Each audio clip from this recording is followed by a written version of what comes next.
La suite est presque fin des aventures du Master Chief. Il saute du vaisseau Forerunner qui est en train de s'écraser sur Terre près de la nouvelle Mombasa. Pratique car une base de l'UNSC n'est pas très loin. Johnson avec une unité va voir où le Major semble être tombé. L'armure du Spartan a encaissé les dégâts de la chute de 117. Je peux te dire que Tony Stark, tu peux les rhabiller.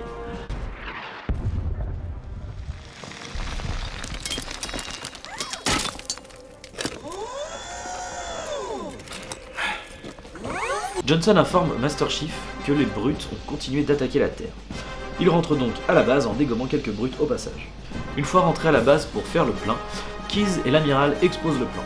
Les Covenants cherchent l'Arche, une installation capable d'activer tous les halos. Ils ont donc lancé des fouilles car ils pensent qu'il y a quelque chose sur Terre capable de les y conduire. Le vaisseau Forerunner s'est en fait posé sur un mécanisme sur Terre qui sert à activer un portail vers l'Arche. C'est ce mécanisme que cherchaient les Covenants et qu'ils ont fini par activer. La flotte Covenants part donc à travers ce portail. À ce moment-là, une partie de grande bonté contaminée par les Floods arrive sur Terre. Le Major et l'Arbiteur tentent donc d'enrayer la propagation avec l'aide d'une troupe élite. Master Chief pénètre donc à l'intérieur des restes du vaisseau et y trouve un message laissé par Cortana. Cette dernière est toujours sur grande bonté qui a été contaminée par le Fossoyeur lui-même. Mais Cortana semble avoir une solution pour arrêter les Floods d'après le message qu'elle a laissé. L'amiral est dans un dilemme. Il ne peut pas se permettre de risquer les gros de ses troupes sur les dires du message de Cortana qui peut-être a pu se faire corrompre par le Fossoyeur. Il décide de laisser ses troupes pour la défense de la Terre, mais il envoie quand même le commandant Keyes avec sa flotte à travers le portail pour reprendre Cortana. Ainsi, ils pourront arrêter les Covenants sur l'Arche. Ils sont aidés par une partie de la flotte des élites rebelles ainsi que 343 Guilty Spark qui vient se joindre à la partie. Arrivés sur l'Arche, ils vont chercher la salle des cartes pour trouver le sol de contrôle. Vérité est au centre de l'installation, mais il est entouré d'une sorte de bouclier. Alors que Master Chief et l'Arbiteur s'approchent de Vérité, Grande Bonté s'écrase sur l'Arche. Johnson est enlevé par Vérité et Keyes tente d'aller le récupérer. Vous n'espérez pas tous les tuer? Moi, puis vous. Allez. Non! Mais elle meurt de la main de Vérité, qui active ensuite l'Arche grâce à Johnson. Le Flood accompagne donc Master Chief et l'Arbiteur pour tuer Vérité et arrêter l'activation de l'Arche. Après quelques coups de Plasma Sword, l'Arbiteur finit donc par achever Vérité et l'Arche est éteinte par Master Chief.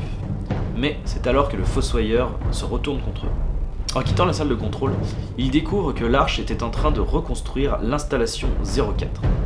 Master Chief va activer le Halo, mais pour ça, il doit libérer Cortana, qui détient toujours le premier index de l'installation 04. Guilty Spark est enthousiaste à l'idée d'activer le Halo, et Cortana et Master Chief profitent de lui, sachant que l'activation de l'installation 04 provoquera la destruction de l'installation elle-même ainsi que de l'Arche, et donc de tous les Floods. Mais 343 n'est pas d'accord avec cela, et il décide de s'attaquer à eux. Johnson se fait tuer par Guilty Spark, et Master Chief finit quand même par achever l'IA et activer le Halo grâce à Cortana. Master Chief et l'Arbiteur fuient sur le Forward into Dawn, vaisseau humain laissé par Keyes. Mais alors que le vaisseau rentre en hyperespace, l'Arche explose, et seulement l'avant du vaisseau avec l'Arbiteur rentre sur Terre. L'UNSC pense que Master Chief est mort, mais celui-ci dérive dans l'espace avec Cortana dans les restes du vaisseau. Cortana met le Master Chief en sommeil cryogénique et elle active une balise de détresse. Réveillez-moi quand vous voudrez.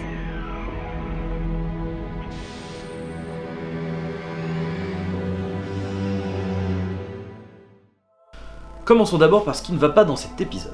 Pour commencer, le scénario. La trame du 2 était plus riche, surtout grâce à l'autre point de vue de l'Arbiteur, et cela ajoutait une certaine dimension politique et religieuse. Une fois que le voile est levé sur les intentions des Covenants, en relation avec les Forerunners, il ne reste plus qu'à finir le travail. Il n'y a plus de secrets à découvrir, plus de mystères, plus de révélations. Du coup, on se perd un peu dans des informations un peu incompréhensibles. Halo 3 a le même problème que le 1. Il manque beaucoup de précision. Au début, on nous dit que les Covenants ont lancé des fouilles. Pourquoi? Comment ont-ils eu connaissance de ce qu'il pouvait y avoir sur Terre? Aucune idée. Alors oui, ça a sûrement un rapport avec le fait que Regret tombe sur Terre dans le 2, mais il n'y a pas de précision, il n'y a pas d'explication à ça en fait. Le vaisseau Forerunner qui s'est écrasé ou posé, c'était une sorte de clé? Ou alors je suppose que c'est le truc qui ouvre le portail spatio-temporel qui mène sur l'Arche. Mais aucun moyen de le savoir, il n'y a aucune précision et personne n'en parle. C'est pourtant intéressant de savoir que les Forerunners ont laissé des choses sur Terre pour les humains. Mais si on n'en fait rien, ça sert à rien. En revanche, je trouve que cela clôture assez bien la trilogie de Bungie en termes de narration générale. Tout est bouclé.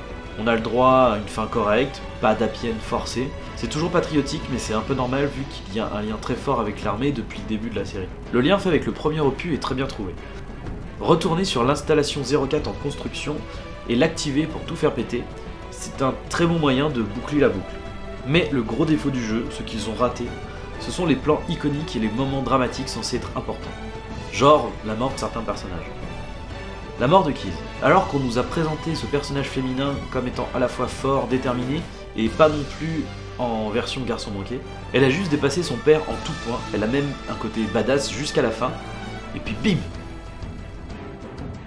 3 cristaux dans le dos alors qu'elle était prête à sacrifier avec Johnson pour éviter d'être utilisée pour activer l'arche. Elle tombe et rideau. Genre t'avais un job à faire en fait. T'étais à ça d'y arriver, t'étais à ça. Pauvre conne! Pauvre conne! Calme-toi Finky, calme-toi. Gna gna gna gna. Et le pire du pire, c'est Johnson. Genre le mec, il a survécu au premier Halo, on sait pas comment. Il a atteint un niveau de badassitude, genre ici. Le mec avec son cigare, il défonce tout. Et là, bim! Achevez-moi, s'il vous plaît. Juste non. En plus, il meurt dans la foulée, c'est... Je veux dire, le type, à chaque fois, quand il y a un soldat boiteux, il lui dit un truc du genre... Tu es touché? Non, sergent. Alors écoute, avant de t'engager dans les Marines, tu aurais pu avoir peur. Mais maintenant, n'y pense même pas. Et sur sa fin, il nous fait le coup de la chochotte. Alors ne me faites pas dire ce que je n'ai pas dit, ça doit faire très mal, c'est pas le problème. Le problème, c'est que ce personnage dit ça à ce moment-là. Ça brise complètement tout son caractère badass qui a été construit depuis le début. Et à la rigueur, ça pose pas de problème que ça soit un mec sensible. Par exemple, pour la scène de la mort de Keyes, ça pose pas de problème et c'est logique. Mais pour sa mort à lui, ça n'a pas de sens. Heureusement, certains des aspects du jeu rattrapent ses défauts. Reprenons ce que j'avais laissé en suspens dans le 2 en ce qui concerne le parallèle Covenants et Fanatique. Dans le 2, on pouvait y faire le lien par rapport à ce côté proche de la religion, guidé par la religion. Cependant, ce que je trouve assez intelligent dans ce jeu, c'est qu'il n'y a pas de jugement de valeur là-dessus. Les Covenants ne sont pas foncièrement mauvais. Ils croient tellement que l'activation de Halo leur apportera le salut, qu'ils vont faire tout ce qu'ils peuvent pour aller jusqu'au bout. Mais ce ne sont pas des êtres mauvais pour autant. L'arbiteur, qui est par exemple plus jeune que les prophètes, va plus facilement pouvoir s'ouvrir à la vérité. Alors oui, par contre, au-delà de ça, le prophète de la vérité, ça reste un connard, hein, on peut pas le nier. Laissez-le. Le grand voyage n'attend personne, frère. Pas même toi.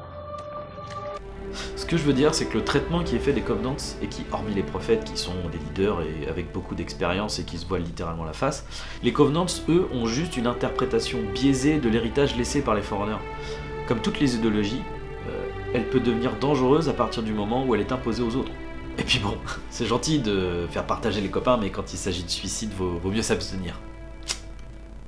La fin du conflit humain-Covenant est d'ailleurs bien représentée. Une partie des élites ayant fini par combattre avec les humains, le général dira une chose très intéressante à l'arbiteur.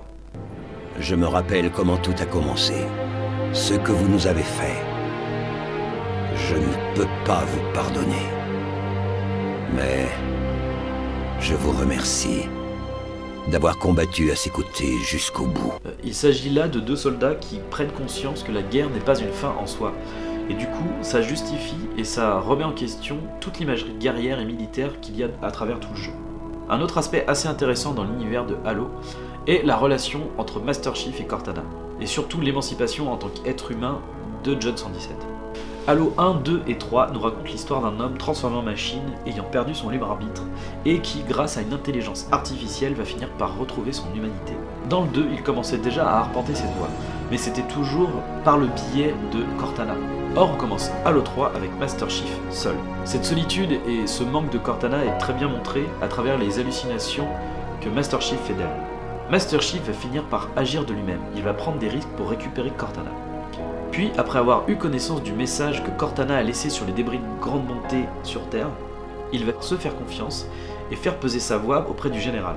Il va finir par récupérer Cortana et ils vont enfin être dissociés l'un de l'autre. Elle s'occupant de lui dans son sas cryogénique, et lui également. Réveillez-moi quand vous voudrez.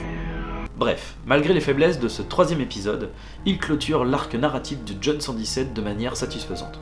Mais Master Chief a encore du travail qui l'attend puisque Bungie cède sa place en 2012 à 343 Industries.